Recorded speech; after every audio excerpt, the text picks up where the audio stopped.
ರಿಲೀಸಾಗಿ 5 ದಿನ ಆಯ್ತು ಸರ್. ಇವತ್ತು ಯಾವ ರೀತಿ ಇದೆ ಸರ್ ರೆಸ್ಪಾನ್ಸ್? ಇವತ್ತು ಮಾರ್ನಿಂಗ್ ಶೋ ಮಾತ್ರ ಅರ್ಧ ಥಿಯೇಟ್ರ್ ಆಗಿದೆ. ಮ್ಯಾಟ್ನಿ ಫುಲ್ ಆಗಿದೆ ನಿಧಾನಕ್ಕೆ. ಮಿಕ್ಕಿದ್ದು ಫಸ್ಟ್ ಶೋ ಸೆಕೆಂಡ್ ಶೋ ಒಂದು 90% ಫಸ್ಟ್ ಶೋ 90% ಕಲೆಕ್ಷನ್ ಬರ್ಬೋದು. ಸೆಕೆಂಡ್ ಶೋ ಒಂದು 70% ಕಲೆಕ್ಷನ್ ಬರ್ಬೋದು. ಡೈಲಿನೂ ಕೂಡ ಫಸ್ಟ್ ಮಾರ್ನಿಂಗ್ ಶೋ ಜನ ಇರಲ್ವಾ ಏನಂತ ಸರ್? ಡೈಲಿ ಮಾರ್ನಿಂಗ್ ಶೋ 10 ಗಂಟೆಗಲ್ವ ಶೋ, ಅದಕ್ಕೋಸ್ಕರ 10:30 ಆಗಿದ್ದರೆ ಒಂದು ಸ್ವಲ್ಪ ಇನ್ನೂ ಸ್ವಲ್ಪ ಜಾಸ್ತಿ ಜನ ಬಂದಿರೋರು. 10 ಗಂಟೆ ಆಗಿತ್ತು, ಅದಕ್ಕೆ ಕಾಲೇಜ್ ಹುಡುಗರು ಎಲ್ಲ ಬರೋ ಅಷ್ಟೊತ್ತಿಗೆ ಎಲ್ಲನೂ ಸ್ವಲ್ಪ ಕಮ್ಮಿ ಆಗ್ತಾರೆ. ಅದಕ್ಕೋಸ್ಕರ 10 ಗಂಟೆ 10:30ಗೆ ಮಾಡ್ಬೇಕು ಯಾವತ್ತೂ ಶೋ. ಅದಕ್ಕೇನೆ 10 ಗಂಟೆ ಇದ್ದರೆ ಯಾರು ಸ್ವಲ್ಪ ಜನ ಬರೋಲ್ಲ, ಕಾಲೇಜ್ ಹುಡುಗರು ಹುಡುಗಿರೆಲ್ಲ ಬರೋಲ್ಲ. ಅದೇ ಮೈನ್ ಪ್ರಾಬ್ಲಮ್ ಆಗ್ತಾ ಇರೋದು. ಮೈನ್ ಬರೋದೇ ಅವರೇ ಕಾಲೇಜ್ ಹುಡುಗರು ಹುಡುಗಿರೇನೆ. 10:30 ಅಂದರೆ ಕರೆಕ್ಟಾಗಿ ಬಂದ್ಬಿಡ್ತಾರೆ. 10:15 ಟಿಕೆಟ್ ತಗೊಂಡು ಡಬಾ ಅಂತ ಓಡೋಗ್ಬಿಡ್ತಾರೆ. ಯಾರಿಗೂ ಕಾಣ್ದಿರೋ ಹಾಗೆ. ಆ ಥರದ್ದು ಮುಂದೆ ಪ್ಲ್ಯಾನ್ ಇದೆಯಾ ಏನು ಸರ್? ಈ ಥರದ ಲೇಟಾಗಿ ಸ್ಟಾರ್ಟ್ ಮಾಡೋದು ಆ ಥರದ್ದು ಇವಾಗಲೇ ಇದು ನೆಕ್ಸ್ಟು ಇದಕ್ಕೆ ನೆಕ್ಸ್ಟ್ ವೀಕಿಂದ ಏನೋ ಚೇಂಜ್ ಮಾಡ್ತಾರಂತೆ ಟೈಮಿಂಗ್ಸ್ ಎಲ್ಲನೂ. 10:30, 1:30, 4:30, 7:45 ಮಾಡ್ತಾರಂತೆ. ಅಲ್ಲಿ ತನಕನೂ ಇದೇ ಥರ ಓಡೋದು. ಗಾಂಧಿನಗರದಲ್ಲಿ 3 ಗಂಟೆ 15 ನಿಮಿಷ ಪಿಕ್ಚರು, ಇಂಟರ್ವೆಲ್ ದೊಡ್ಡ ಪಿಕ್ಚರು. 3 ಗಂಟೆ ಇದು 19ನೇ 18ನೇ ಹೌಸ್ಫುಲ್ ನಮ್ಮದು ರೆಕಾರ್ಡು. ಕ್ರಾಂತಿನ ಒಳ್ಳೆ ಕ್ರಾಂತಿ 2 ಶೋ ಫುಲ್ಲಾಗಿತ್ತು, 3 ಶೋ ಏನೋ ಫುಲ್ಲಾಗಿತ್ತು. ಇದು 19 show full record collection.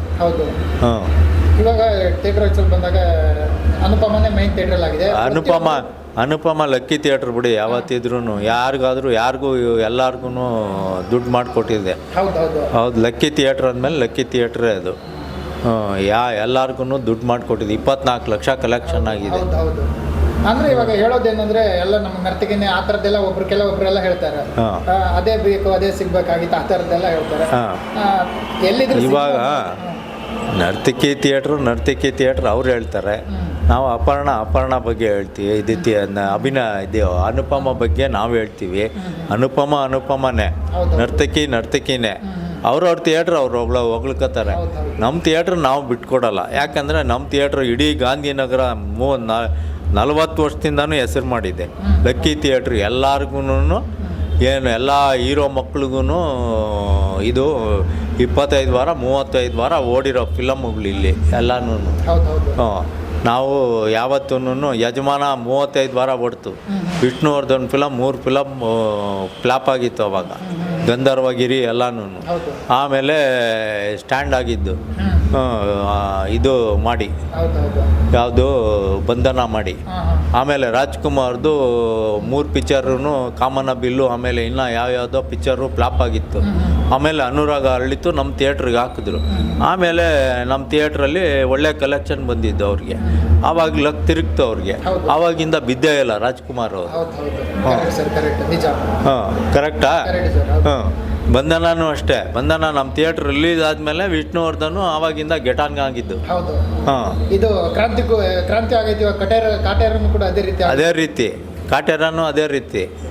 Kaatera ಮುಂಚೆ ಎಲ್ಲನೂ ನರ್ತಕಿ ಥಿಯೇಟ್ರಲ್ಲಿ ಓಡಿತ್ತು ಅವ್ರದ್ದು ಒಳ್ಳೆ ಪಿಕ್ಚರು. ಇವಾಗ ನಮ್ಮ ಥಿಯೇಟ್ರಲ್ಲಿ ಹಾಕಿದ್ದಾರೆ. ಒಳ್ಳೆ ಕಲೆಕ್ಷನ್ ಬಂದಿದೆಯಲ್ಲ. ಎಲ್ಲ ಶೋನು ಫುಲ್ ಹೌಸ್ಫುಲ್ ಆಗ್ತದೆ. ಹೌಸ್ಫುಲ್ ಆಗ್ತಾ ಇದೆಯಲ್ಲ. 19 ಫುಲ್ಲು, 18 ಶೋ ಫುಲ್ ಆಗಿದೆ. ಬೇರೆ ಯಾವ ಥಿಯೇಟ್ರ್ ಆಗಿದೆ ಹೇಳಿ? ಮೈನ್ ಥಿಯೇಟರ್ ಸರ್ ಎಷ್ಟು ಕಲೆಕ್ಷನ್ ಮಾಡಿ ಸರ್ 5 ದಿನದಲ್ಲಿ ಅಂತ? ಮೈನ್ ಥಿಯೇಟರ್ 24 ಲಕ್ಷ ಮಾಡಿದ್ವಿ. 24 ಲಕ್ಷ ಮೈನ್ ಥಿಯೇಟರ್. ಎಲ್ಲ ಆಡಿಯನ್ಸ್, ಫ್ಯಾಮಿಲಿ ಆಡಿಯನ್ಸ್ ಬರ್ತಾ ಇದ್ದಾರೆ. ಬಂದಿದ್ದವರೆಲ್ಲ ಮತ್ತೆ ಬರ್ತಾ ಇದ್ದಾರೆ. ಮಕ್ಕಳೆಲ್ಲ ಬರ್ತಾ ಇದ್ದಾರೆ. ಫ್ಯಾಮಿಲಿ ಆಡಿಯನ್ಸ್ ಜಾಸ್ತಿ ಆಗಿದ್ದಾರೆ ಇವಾಗ. ಅಂದರೆ ಇದು ತುಂಬ ಖುಷಿ ವಿಚಾರ ಅಂತಲೇ ಹೇಳ್ಬೋದು. ಖುಷಿ ವಿಚಾರನೇ ಅಂತ ಹೇಳ್ಬೋದು.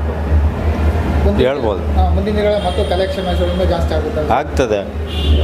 ಇವಾಗ ಹಬ್ಬ ಎಲ್ಲ ಸಂಕ್ರಾಂತಿ ಹಬ್ಬ ಇದೆಯಲ್ಲ, ಅವಾಗ ಜಾಸ್ತಿ ಆಗ್ತದೆ ಕಲೆಕ್ಷನ್. ಇನ್ನೊಂದೇನಂದ್ರೆ ಶುಕ್ರವಾರ ಫಿಲ್ಮ್ ರಿಲೀಸ್ ಆದರೆ ಶುಕ್ರವಾರ, ಶನಿವಾರ, ಆದಿತ್ಯವಾರ ಜನ ಇರ್ತಾರೆ. ಸೋಮವಾರ ಯಾವಾಗ ಪಿಕಪ್ ಆಗುತ್ತೋ ಜನರು, ಅವಾಗಿಂದ ಸಕ್ಸಸ್ ಪಕ್ಕಂದು. ಇವಾಗ ಸೋಮವಾರ ಮಂಗಳವಾರ ಆದರೂ ಕೂಡ ಜನರು ಇನ್ನೂ ಹೌಸ್ಫುಲ್ ಆಗ್ತಾ ಇದೆ. ತುಂಬ ಖುಷಿ ವಿಚಾರ. ಜನ ಖುಷಿ ಪಡ್ತಾ ಇದ್ದಾರೆ ಥಿಯೇಟ್ರಲ್ಲಿ. ಹೌದು ಸರ್. ನಿಮ್ಮ ಹತ್ರ ಬಂದು ಏನಾದರೂ ರಿವ್ಯೂ ಕೊಡ್ತಾರೆ ಅಂತ ಜನರು ಸಿನಿಮಾ ನೋಡಿ? ಜನ ಚೆನ್ನಾಗಿದೆ ಅಂತಾರೆ. Thank you. SS TV cinema ಜಗತ್ತಿನ ಕ್ಷಣ ಕ್ಷಣದ ಸುದ್ದಿಯೊಂದಿಗೆ.